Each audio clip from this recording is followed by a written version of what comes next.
아멘. 앉으시기 바랍니다.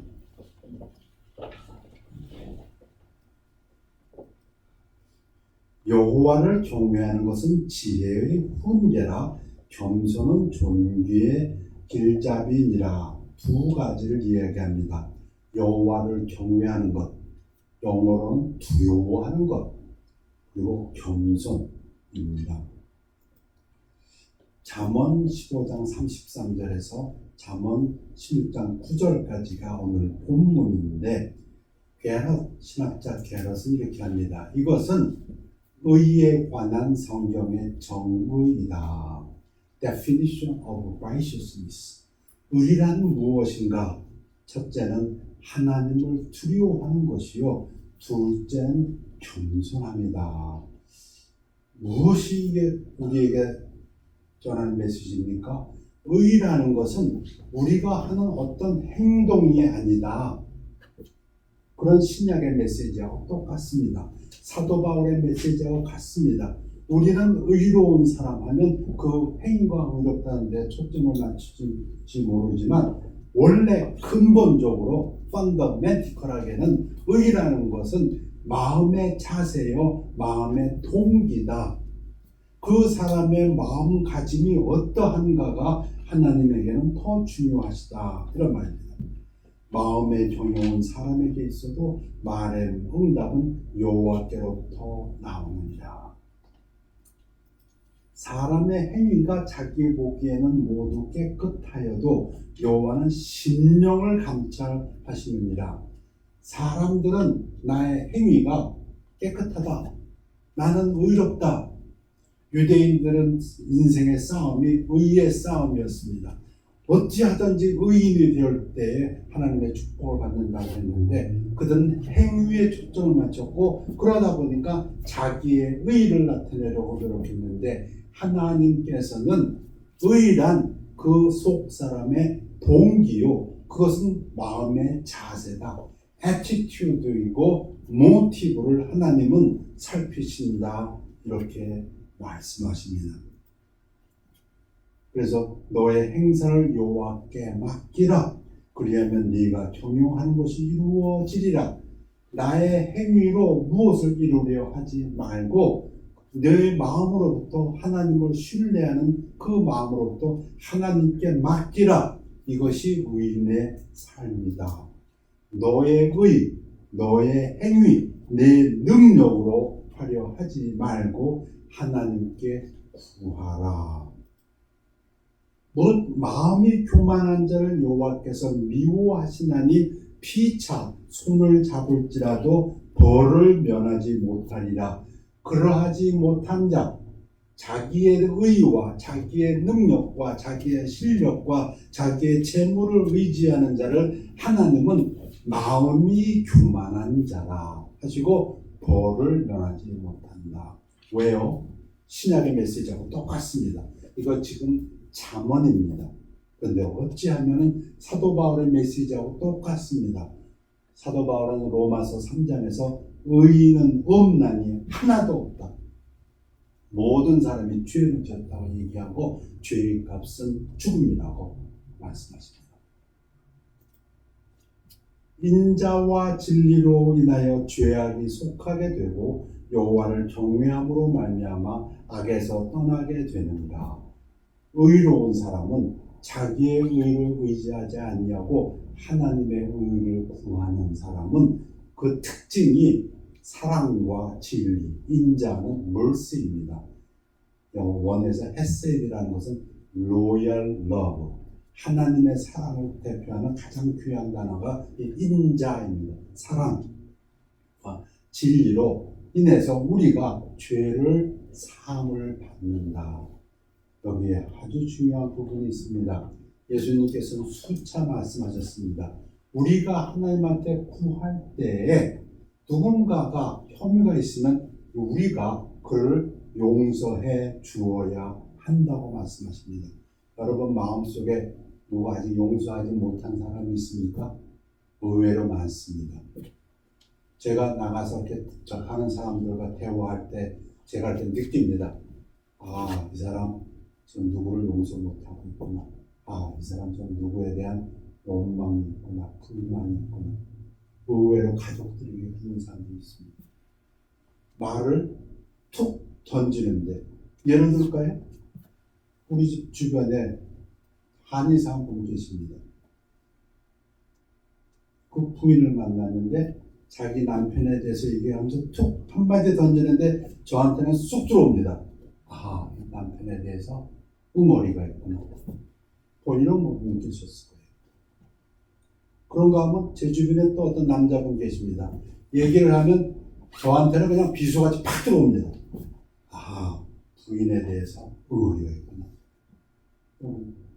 하나님께서는, 우리 주님께서는 누누이 말씀하십니다. 하나님께 우리가 구할 때 먼저 우리가 다른 사람을 용서해야 된다고 말씀하십니다. 마가복음 11장을 보면 서서 기도할 때 아무에게나 혐의가 있거든 용서하라. 그리하여야 하늘에 계신 너희 아버지께서도 너희 허물을 사하여 주시리라 하시니라. 하나님께서, 주님께서 우리를 위해서 말씀하신다고 저는 믿습니다. 절대로 마음속에 어떠한 응어리라도 아직도 저 사람이 잘못했으니까 그건 맞습니다. 그 사람이 잘못했습니다. 그러나 용서해 주어야 합니다.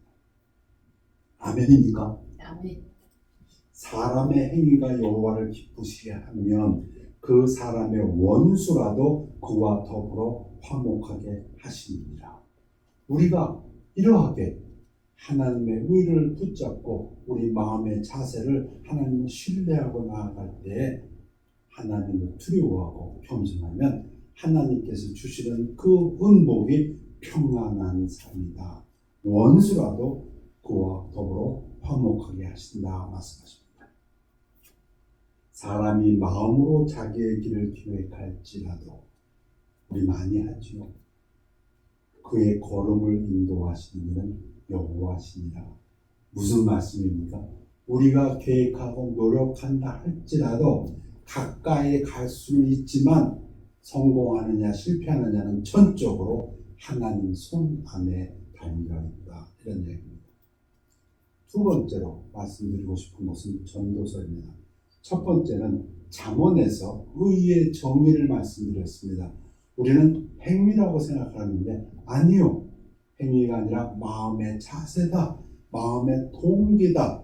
그것은 하나님을 두려워하는가? 하나님 앞에서 겸손한 것인가? 자기의 능력과 자기의 의와 자기의 실력과 자기의 돈을 자기의 체력을 의지한다면 그것을 하나님께서는 마음이 교만한 자가 말씀하시고 벌을 면치 못한다 말씀하셨다.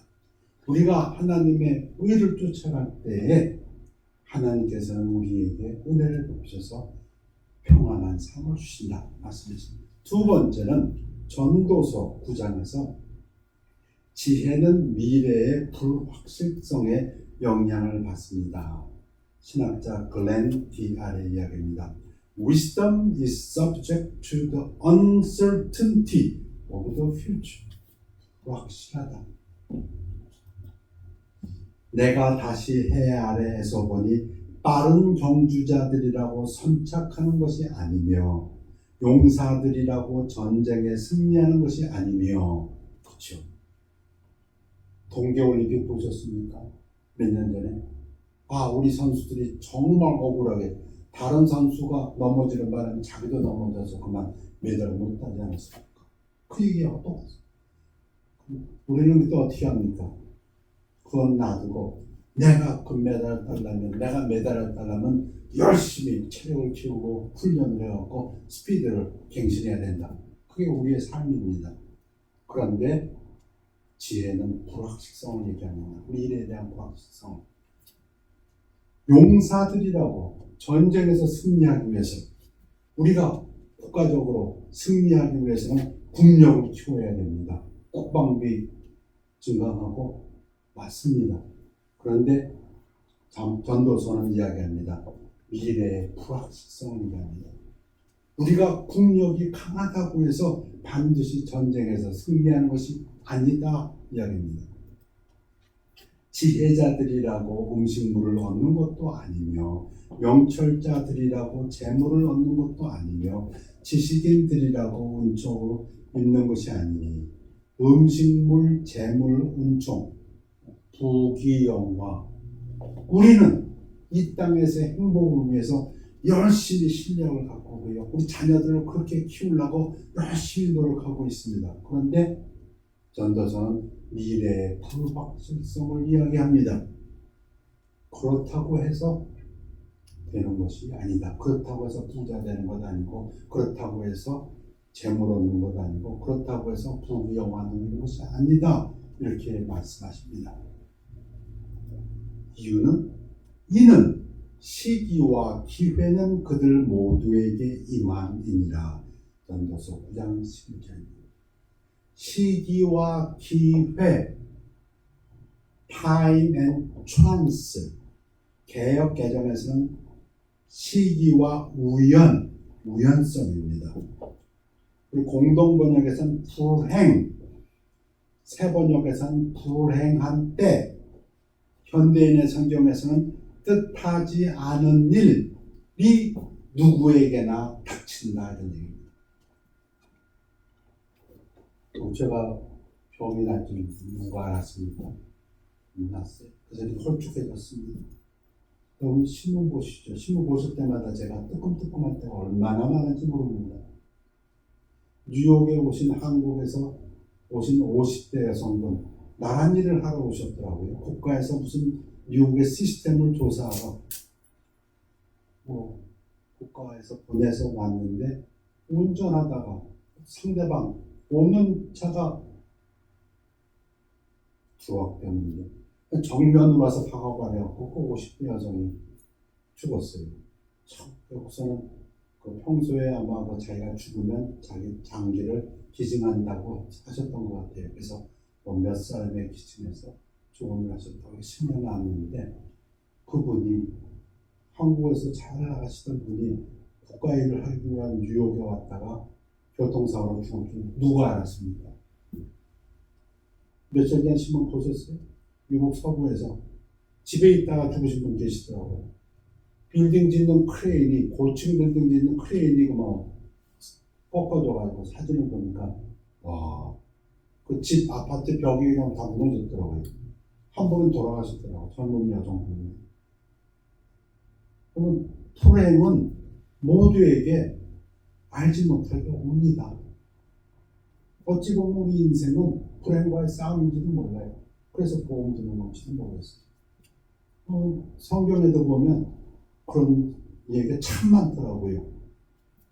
아합 전쟁에 나가면서 여호사밧 왕에게 그러죠. 야, 너는 왕복 입고 나가라. 난 그냥 나갈게. 왜? 상대방이 왕만 표적으로 죽일 걸 아니까. 자기는 지혜롭게 나갔지요. 근데 성경은 뭐라고 표현하고 있어요? 어떤 군사가, 아람 군사가 우연히 무심코 adventure, 그냥 에이 될 대로 되라 하고 화살을 팍 쐈는데 그 화살이 하필이면 이 아합 왕, 그것도 갑옷을 다 입고 나갔는데 그 솔기 사이로 들어가고. 불행은 아무도 예측 못합니다. 이 성경의 말씀입니다. 누구만 하나님 손 안에만 있습니다.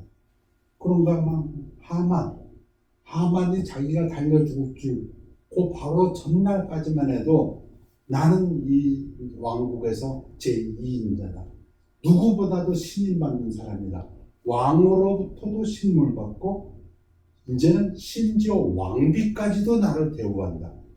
왕을 초대하는 숫자식에 나만, 그것도 이틀이나. 근데 누가 알았습니까? 그날 밤에 그 아하수에로 왕이 잠이 안 올 줄.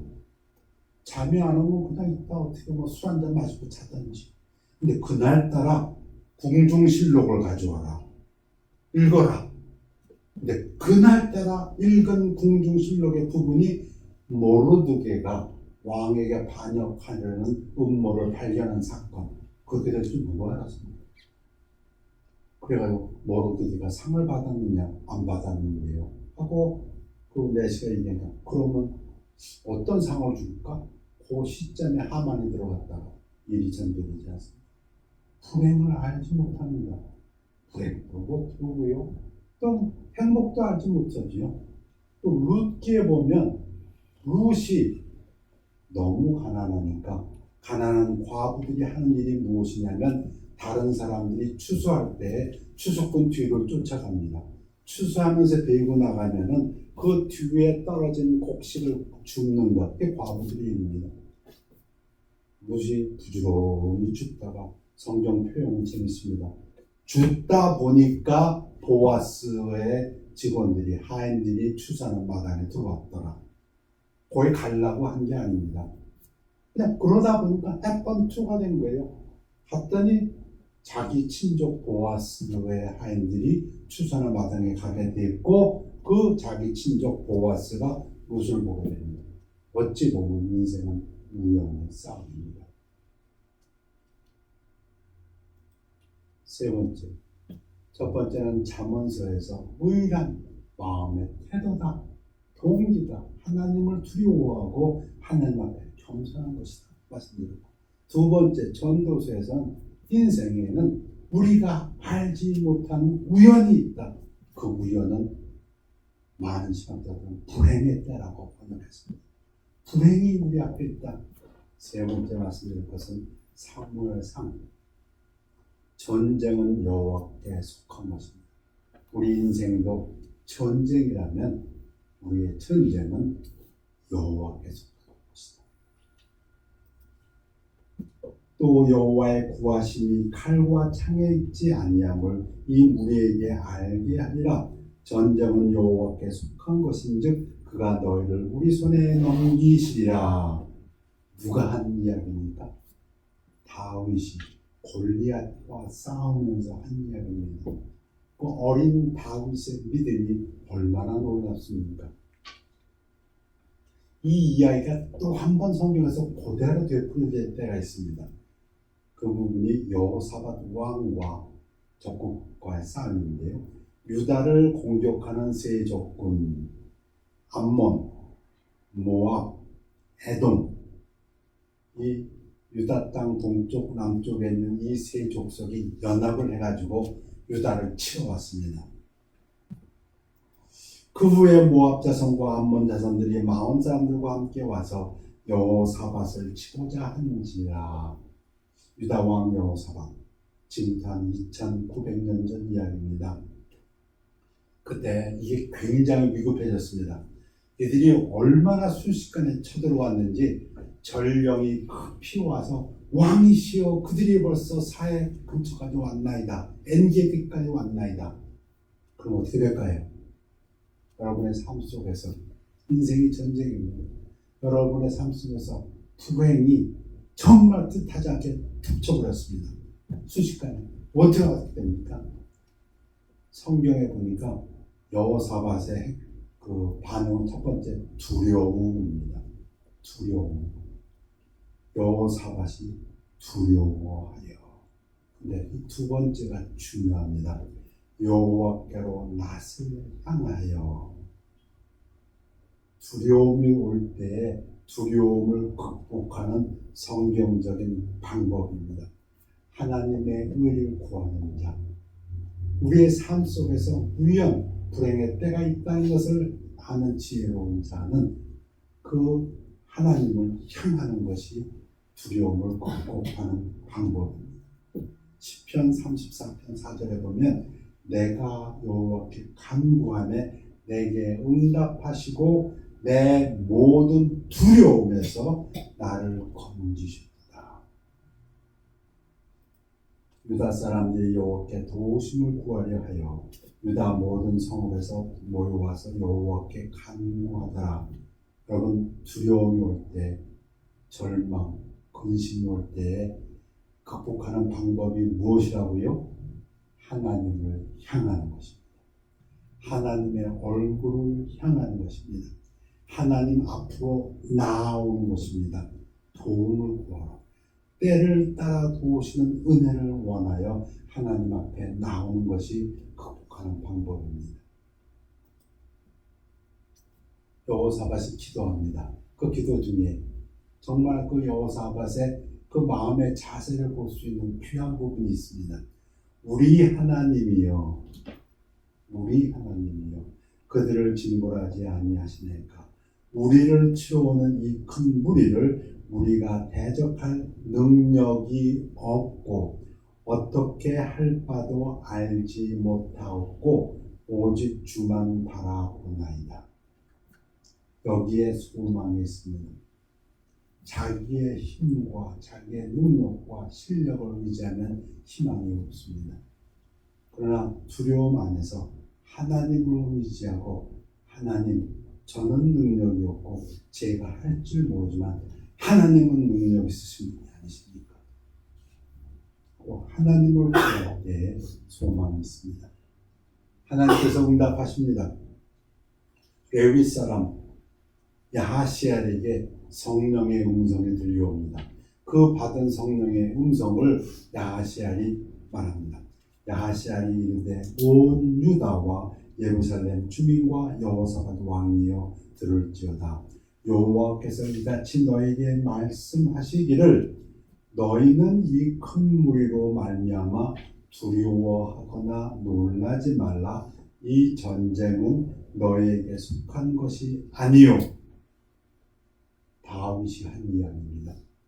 전쟁은 하나님께 속한 것입니다. 전쟁은 너희에게 속한 것이 아니요. 두려워하지 말라. 신학자 중에 탐슨이라는 사람이 이렇게 얘기합니다. 성경에 두려워하지 말라, do not fear 라는 단어가 365번 나온 겁니다. 1년은 365일입니다. 그런데 성경에 365번 do not fear, 두려워하지 말라라고 나오니 이것은 우리의 매일매일의 삶 속에 두려워하지 말라는 하나님의 메시지다. 그리고 이 부분은 또 모세가 출애굽할 때 이스라엘 백성에게 한 설교하고도 똑같습니다. 모세가 뭐라고 얘기합니까? 마음에 겁내지 말고 두려워하지 말며 떨지 말며 그들로 말미암아 놀라지 말라. 너희 하나님 여호와는 너희와 함께 행하시며 너희를 위하여 너희 적군과 싸우시고 구원하실 것이라 할 것이며 2900년 전에 여호사밧 왕에 대한 야하시엘의 이야기나 3500년 전에 3400년 전에 모세가 이 이스라엘 백성에게 한 이야기가 똑같습니다. 이 전쟁에는 너희가 싸울 것이 없나니 대열을 이루고 서서 너희와 함께한 여호와가 구원하는 것을 보라. 이스라엘이 할 일은 무엇이라고요? 유다 왕과 유다 백성들이 할 일은 무엇이라고요? 어떻게 우리가 국력을 더 세게 하는가? 군사들 징집해라. 다 나와라. 안시성을 보니까, 영화 보셨습니까? 안시성 영화를 보니까 그렇더라고요. 이시민, 중국 당나라 태종은 아니죠. 이시민이 몰려오니까 몇만 대군요? 20만 대군? 그 안시성 몇만 안 된 사람들이 그냥 온 성안이 다 징집입니다. 노인도 여자들도 다 돌 나르고 뭐 끓이고. 그러면 우리가 이해가 쉽습니다. 야, 안시성 영화 잘 됐다. 온 성사람들이 다 합력해가지고 전략을 잘 세워가지고 이겼구나. 또 우리 생각에 맞습니다. 네. 하나님의 생각은 그렇지 않습니다. 하나님은 뭐라고 말씀하십니까? 모세 때도 유다왕 여호사밧 때도 너희는 서서 보아라. 두려워하지 마. 안시성 그 영화 보면 내내 두려워 떱니다. 이기고 나서 와 이겼다. 하나님의 전통은 그렇지 않습니다. 처음부터 두려워하지 말라. 너희가 싸울 것이 없으니 서서 봐라. 모세가 똑같은 연설을 했습니다. 출애굽기 14장 13절에서 너희는 두려워하지 말고 가만히 서서 여호와께서 오늘 너희를 위하여 행하시는 구원을 보라. 그렇다면 이 말씀이 지금도 오늘도 우리에게 말씀하신다고 믿습니다. 유다와 예루살렘아 너희는 두려워하지 말며 놀라지 말고 내일 그들을 맞서 나가라. 여호와가 너희와 함께 하리라. 키포인트입니다. 능력의 하나님이 우리와 함께 하리라. 그것도 똑같은 메시지입니다. 모세도 똑같은 이야기를 했습니다. 신명기 20장 2절 4절에서 너희 여호와 하나님이 너희와 함께 하시며. 여러분, 우리 한국말 성경이 어떤 때는 영어 성경과 조금 다른 뉘앙스를 주는 것 중에 대표적인 것이 이 누가복음 1장 37절인데요. 가브리엘 천사가 처녀 마리아에게 나타나서 네가 사내아이를 낳으리라. 그리고 마리아가 뭐라 그래요? 난 남자를 모르는데요. 그때 가브리엘이 설명해 주지요. 그때 가브리엘이 설명하는 부분이 누가복음 1장 37절에 대저 하나님의 모든 말씀은 능하지 못하신 없느니라. 이렇게 공동번역은 하나님께서 하시는 일은 안 되는 것이 없다. 세번역 하나님께서는 불가능한 일이 없다. 맞습니다. 틀린 번역은 아닙니다. 그런데 여러분 영어를 읽어보면 모든 영어 번역 NIV, NASB, 킹 제임스부터 읽어보면 NIV는 For nothing is impossible with God. 하나님과 함께하면 불가능한 없다. 이렇게 되어 있습니다. 킹 제임스도 For with God nothing shall be impossible. 하나님과 함께 하도록 하는 것, 그것이 우리의 삶의 목표입니다. 다가오는 불행을 웃지 마시겠습니까? 집에 얼람해놓고 체력을 키우고 좋은 음식 먹고 운동하고 좋습니다. 맞습니다. 그렇게 하면 조금 임프로브를 할 수 있습니다. 그러나 성경에서 말한 것처럼 내가 최고 기록을 가지고 있다고 해서 내가 매달다는 것이 아니다. 우리 보지 않습니까? 남이 실수하는 거에 나도 넘어져가지고 탈락해버리지 않습니까? 우리 동계올림픽에서 그것도. 여러분, 내가 자고 있다가 그 크레인이 물어줄 거 어떻게 대비하시겠습니까? 심지어 자고 있다가 비행기가 추락해서 나무가 쓰러져서 국가 일을 하기 위해서 미국으로 출장 와서 앞에 오는 차가 정면으로 와서 박을 줄, 그거 어떻게 예비하시겠습니까? 하나님은 말씀하십니다. 하나님과 함께 불가능한 일이 없다. 하나님과 함께 하는 자, 내가 부자 되고 내가 실력을 갖추고 내가 능력을 키우는 것 좋습니다. 그러나 그거보다 더 중요한 것은 하나님이 나와 우리와 우리 가정과 함께 하느냐. 그럼 제가 한번 질문해 보겠습니다. 여러분들이 베풀 때, 줄 때에 하나님이 여러분과 함께 하십니까? 여러분이 받을 때 하나님이 여러분과 함께 하십니까? 대답은 다 아시죠? 하나님은 말씀하십니다. 주는 것이 받는 것보다 복이 있나니 주라. 내가 줄 때 그 표현이 네 가지가 나오는데요. 누르고 흔들고 또 넘치도록 또 하나가 있는데 그렇게 다시 주리라. 하나님께서 축복하신다는 그 말은 하나님이 함께 하신다 이 말씀입니다. 그러면 우리의 삶이 어떠해야 될지가 나옵니다. 또 한번 물어봅니다. 하나님께서는 우리가 용서를 해줄 때 우리와 함께 하실까요? 우리가 용서를 하지 않을 때 우리와 함께 하실까요? 그 대답은 다음입니다. 우리가 용서하는 자가 될 때 아무에게나. 그렇다면 우리가 어떠한 삶을 살아야 될지 또 한번 질문해 봅니다.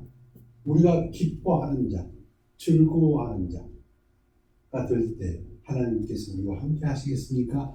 우리가 근심하고 걱정할 때 하나님께서 우리와 함께 하시겠습니다. 제가 지난주에 읽다가 아주 마음에 쏙 드는 구절을 다시 한번 보았습니다. 능력 있는 인용을 하려니까 금방 잊어버렸네요.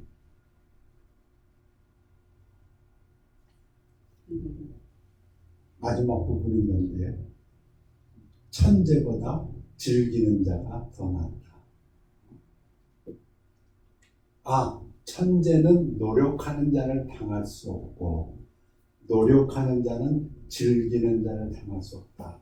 세상 사람들도 그렇게 얘기해요. 오늘 세 가지를 말씀드렸습니다. 첫 번째는 잠언에서 의의 정의란 하나님을 두려워하고 겸손한 것이다. 놀라운 것은 이것이 사도 바울의 신약의 메시지와 똑같다. 어떤 행위가 아니라 우리 마음의 동기요, 마음의 자세를 이야기하고 있다.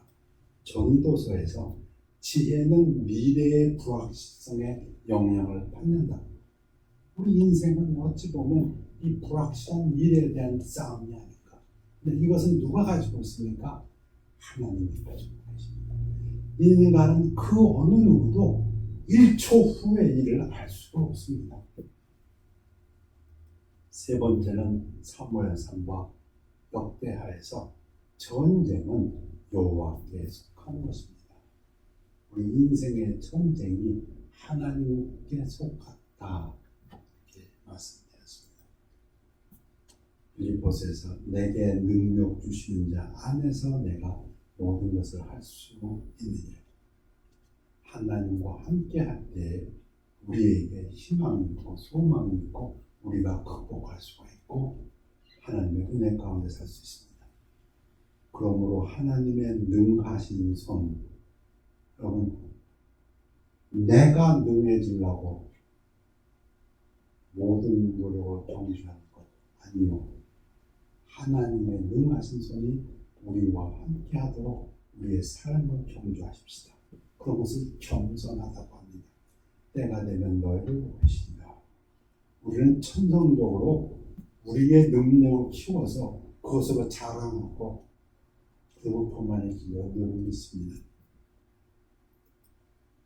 너희 염려를 다 주께 맡기라. 이는 그가 너희를 돌보심이라. 기도하겠습니다.